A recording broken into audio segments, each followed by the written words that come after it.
Welcome to the Hormone Hub, your go-to source for the conversations every woman in her 40s and 50s needs to have.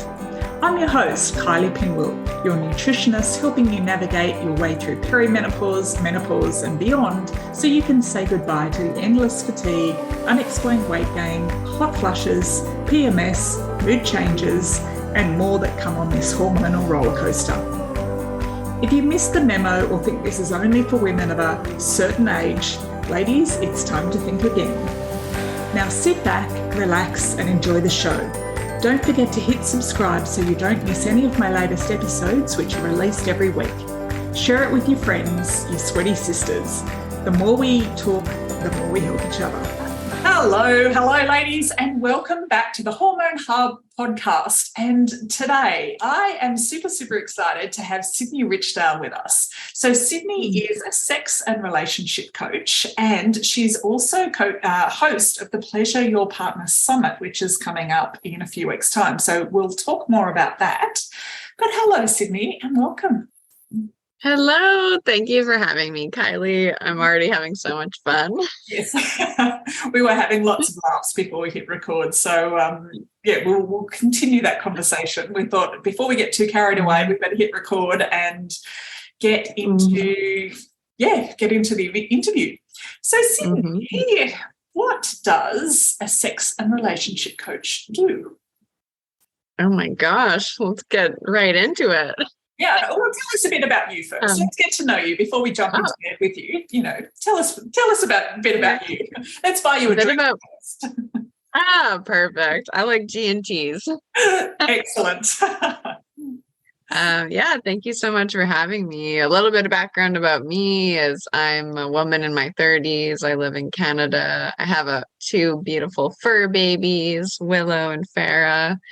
And my background is in social work. I went to school to become a counselor, and then fast forward to now, I just fell into the coaching relationship world. I've always wanted to support couples around intimacy, sexuality, and here I am. And I'm loving it. And I'm learning so much. Like, I really made this a priority in my own life, and I just want to empower other women and other people to do the same. I think it's a really beautiful, sacred part of ourselves that gets to be celebrated.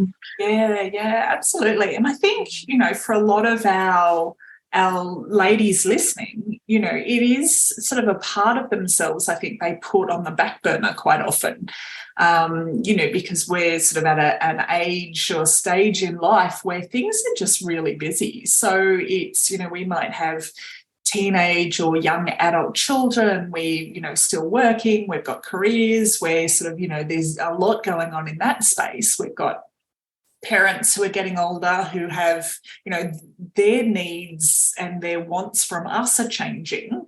So we've sort of got all of these things going on. And then the thought of, getting dressed up in lingerie and seducing your partner kind of like is the last thing on the to-do list. And I know some women are sort of totally okay with that, and they've kind of gone, oh, you know what, that part of my life is done. And then I've got others who really mourn the fact that their libido isn't what it used to be, or they're just too tired, or they've lost interest. And, so it'll be, sort of great to have that conversation about, how do we what are the steps we take to kind of acknowledge that? Because I think it's important to acknowledge that we're still sexual beings, and whether we're on our own or whether that's with a partner, or whether it's, for some women, it might be with a new partner for the first time in a long time. So there's sort of lots of different, it could be with a partner of the same sex for the first time. I've heard that in my community a bit lately too, which is amazing. And I think, just to be open to it or open to, any sort of, sort of option to sort of continue you as a sexual being, rather than just going, you know what, I'm just going to retire her to the drawer, put her in the closet and say goodnight. It's done. And I think we're too young for that.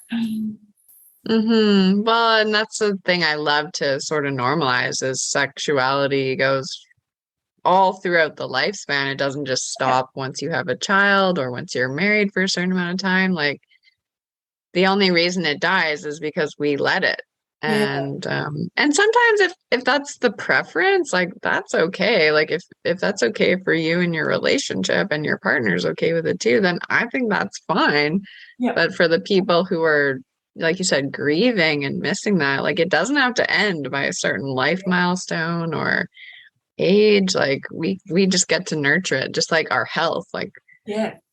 health and healthy sleep and healthy food. Like it's just something we also get to nurture. Yeah, yeah. So for someone who, for the ladies listening who, feel that that's sort of a part of their life that they're not ready to let go of yet, where would you, how do we kick things off? Like, where do we start when we are so busy and tired and, it's not been a priority for us? How do we sort of like move it forward? Yeah, that's an awesome question. And I think it starts with just acknowledging that part of yourself because we, like you said, we let it go on the back burner, we repress, or we just kind of don't take that part, like those needs seriously, but they are really like, they're like intrinsic needs to feel like pleasure and connection. Like it's not even just, doesn't even have to be with a partner, but like acknowledging my own sexuality as a woman like makes me feel empowered and like yeah like a queen, Yeah. like it really I think ties into your sense of self-worth and confidence. So just acknowledging it that is a need that you want met, and that's a good thing. Yeah. That's where I would start. At the end of the day, it is pleasure and it is joy and it is fun. So it's why do we put it on the back burner? Why? Well, that's a good question. I think with sex in long-term relationships, eventually it kind of becomes like a chore, like, oh, an expectation where the fun and the flirtiness and the passion, like it sort of fizzles. And so, like I said, just like healthy eating habits, we get to like nurture that and be like, oh, how do I put energy into that again to kind of like fill up the tank? Yeah. But also like from your perspective and what you support women with, like your body's changing. So even just having that information, having someone like you to talk to about, okay, this is what's going on as I'm moving through different parts of my cycle, through different phases, like very well, your body is shifting internally. And you know more about that than I do. But for me, it's like more about how do you engage the brain, because that's your biggest sexual organ, to feel interested and want to connect in that way again. Yeah, yeah. And do you have some sort of practical ideas for women, wanting to engage and wanting to sort of reignite, that sex life? Yeah. So for me, that's the fun part where each woman or person listening can just be like, okay, like what is like sexy to me? What makes me feel turned on? Like I like to talk about sensuality and sensual pleasure, like what is visually pleasing to me, what's something I can listen to that turns me on. Like I'll tell you something funny, Kylie. I recorded like a kissing audio for the summit that people can purchase. And I was listening to it and I felt turned on because I was like, it's just engaging your brain and like getting those juices flowing. And I was like, ooh, this is nice. I really like listening to like an orgasmic meditation or something. Like it's just finding the different things that really light you up inside that like gets that little sexy seed planted. Yeah, yeah. And that's it. It's just sort of dropping the idea. And I think, and also at the same time, letting go of all the other things that are on the loop in your head and just giving yourself the time and the space to focus on that one thing. So where do people find these orgasmic meditations and kissing audios and things like that? Well, I did on YouTube. Look, I just searched it once. I was like orgasmic meditation, and there was one on there. It was about 20 minutes. And I just listened to it and I was like, oh yeah, I think my body responding. Yeah, right. So that was cool. And then, yeah, I think if you just get curious, like Yep. search on the internet, I'm sure there's lots out there. Yeah, yep. But Without maybe it's having to reading a go, novel. Hmm. yeah, without having to go down the pornography sort of pathway Hmm. as well, like that's sort of one area, I guess. But yeah, there's a lot of steps before you need to get that far as well. So, Hmm. and then Yeah, I think. well, how would you suggest, for women who sort of feel disconnected with their partner, or, there hasn't been sort of much connection going on in the bedroom for a long time, how would you suggest women start with that? This Hormone Hub episode is sponsored by The Well Balanced Woman. If you've been on a hormonal roller coaster, feeling bloated, your digestion isn't the best, and you're sick and tired of feeling lethargic with your weight creeping up, then this is the right program for you. I'm right there with you across the 12 weeks to hold your hand, and I'll give you a loving kick up the bum if you need it. The Well Balanced Woman is your personalised 4-phase program created to help you regain your energy, balance your hormones and fire up your metabolism so you get the results you're after. The link with all the details is on our show notes or over at kyliepinwell.com/wellbalancedwoman. Yeah, it sort of goes back to, finding what need is missing for you. Like for a lot of women, myself included, it's like you're really looking for that emotional intimacy piece before you feel like you can open up physically. So maybe that's a conversation to breach with your partners, like maybe what intimate needs are you want to nurture and work on and put energy into. And typically, like when our heart is feeling full, then we open up to more touch and sensual pleasure and intimacy. But I think it starts with a conversation and just coming from a place of like, I'm really feeling like I miss connecting with you in this way. Like, what can we do to kind of nurture that? Or, just see what their thoughts are around it, just opening up the conversation. And then that's a great place to go from there. Yeah, exactly. And the ladies that I sort of work with, my clients, I sort of say to them, because libido does come up, that, that's something that they want back or something that they want to work on. And, they sort of automatically blame their hormones. But I sort of also look at it, going back to that, how busy you are, how your energy is. And it may not be that bedtime is the best time and place, for sex and for intimacy, because you're tired by the time you get to bed, so, can you sort of flip it around?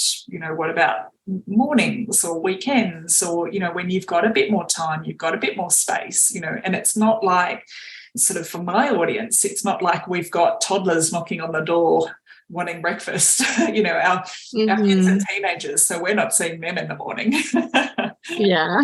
So it's sort of like rethinking that, if we want to reignite our sex life and want to reignite our libido, that it doesn't have to look like what it did when we were, earlier on in our relationship, pre-kids, because, I think pre-kids and then post-kids is very different, in terms of time and energy and the way you feel about yourself. And, a lot of women, are very conscious of their body has changed as well. So, but, I always sort of like flip that and sort of say, well, your partner's body has also changed. So, yeah, totally. It's, and really it's the person inside, you're not looking at your partner, going, oh my gosh, she does or doesn't have a six-pack.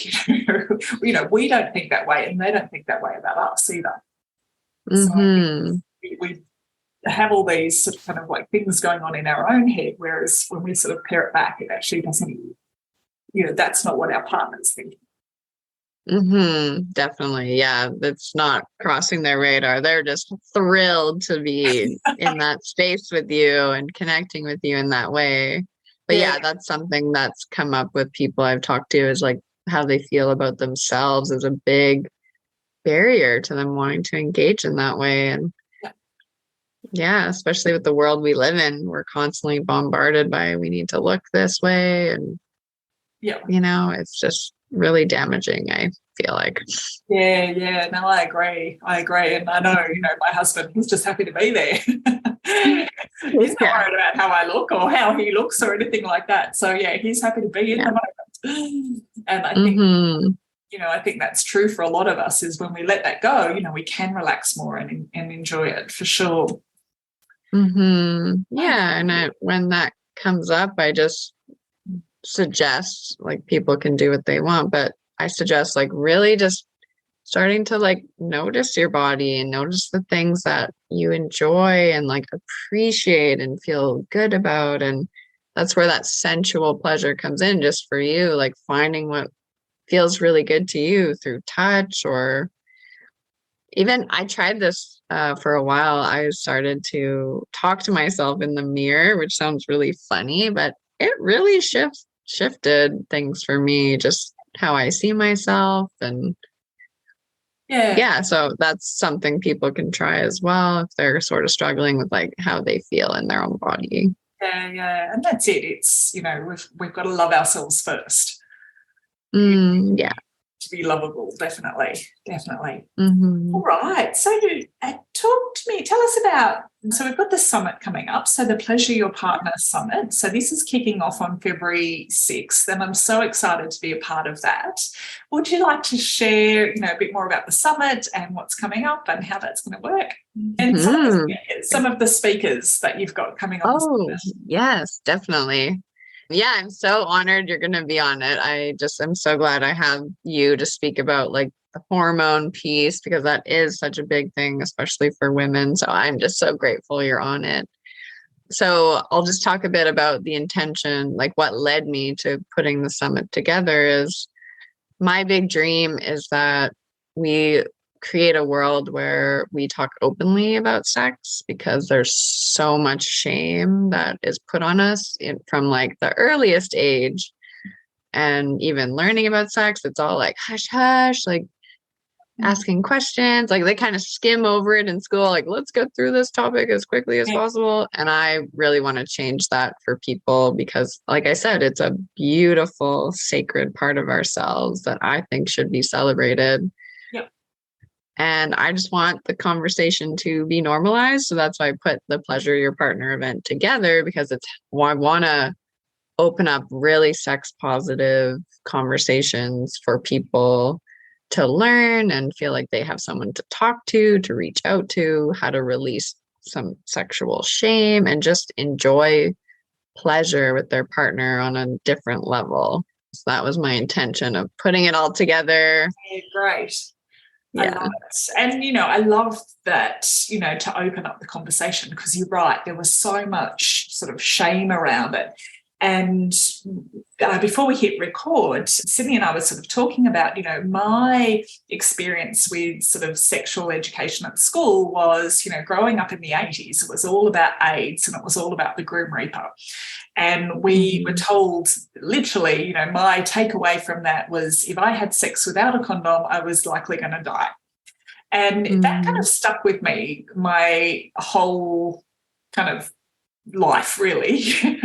And it's sort of shocking to me now, like the attitude and just talking to some, women who are, because we do have listeners in our audience who, are, dating again and they're back on the dating scene. And, some of my clients were sort of telling me, how much it has changed and how like attitudes towards, wearing condoms and attitudes towards, just what the rules are now has changed a lot. And, they were sort of not sure, particularly, because these women sort of, in their early 50s had sort of had partners who are now sort of like mid to late 30s, and just the difference in attitude between, the 50-year-old woman who wants a condom on and the 35-year-olds going, oh, well, you're not going to get pregnant. She's like, well, it's not really about pregnancy. It's about, all the other things. And, this one particular sort of client was sort of saying, and this guy just didn't get it. And she sort of said, so it was an automatic no for her. But she said she almost gave in to that. And, yeah, it was just sort of like a whole other sort of level, I guess, of, her sort of moving or, just changing or trying to embrace her sexuality, but then coming up against these new sort of barriers that she wasn't quite prepared for. So, it's just interesting. So, yeah. Oh, yeah. Ladies, like, you do whatever makes you feel the most safe. Like, without safety and trust, I don't feel like we can really enjoy intimacy and pleasure. So, and this has come up in my own life, and I'm glad this topic is coming up right now, because I get super triggered by men who are like whiny about using condoms. And I'm like, well, you're not for me then, because that impacts my sense of safety. Yeah. And that's it. And it's not just pregnancy. It's, no, a whole gamut of, sexually transmitted diseases that come with that. So, yeah. So it's something, we often have these conversations around our dinner table at our house. I'm glad. And so my teenagers are very well versed on, chlamydia and gonorrhea and herpes and warts and, all the things. And I think I would be very surprised if they decide to not use condoms after our dinner conversations.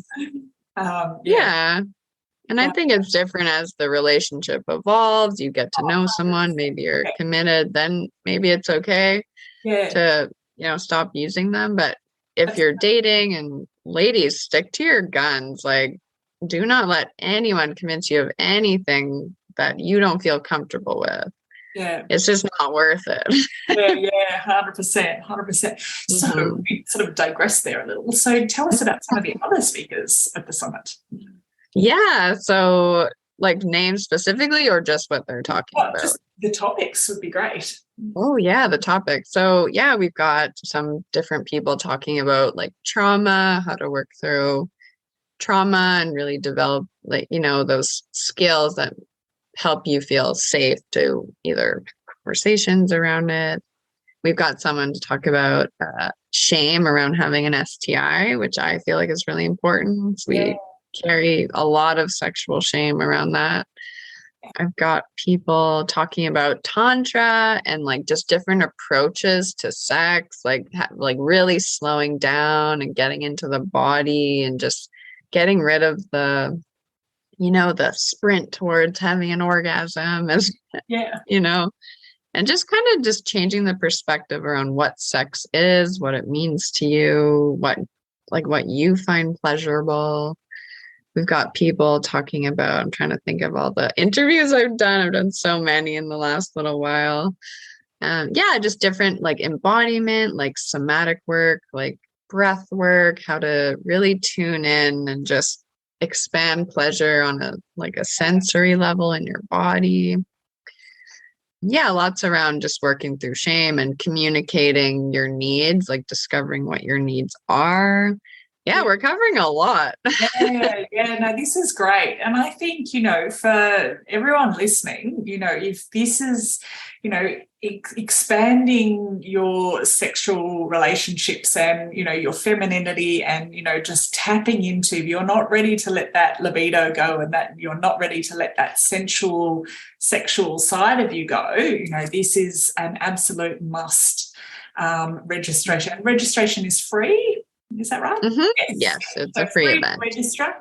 And we will have all the details for the summit, and we'll have a bit about Sydney in our show notes, so you'll be able to hook in. We'll make sure everyone gets emailed, and it'll be in our Facebook group. So I really encourage you to register, and I really encourage you to tap in, because this is not something that we need to put out to pasture anytime soon, ladies. So thank you so much, Sydney, for coming along. I cannot wait for the summit. And, I can't wait, because I know that I want to get, something out of it, because, I'm not ready to go put myself out to pasture yet either. Heck no.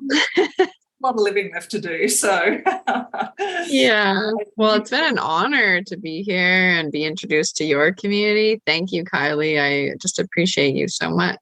Yeah, pleasure. All right, well, thank you so much, Sydney, and we will see you in the summit. Thank you for taking the time to listen today. You can head on over to the show notes at kyliepinwell.com/podcast, where you'll find all the links, and I have a little bonus surprise waiting for you.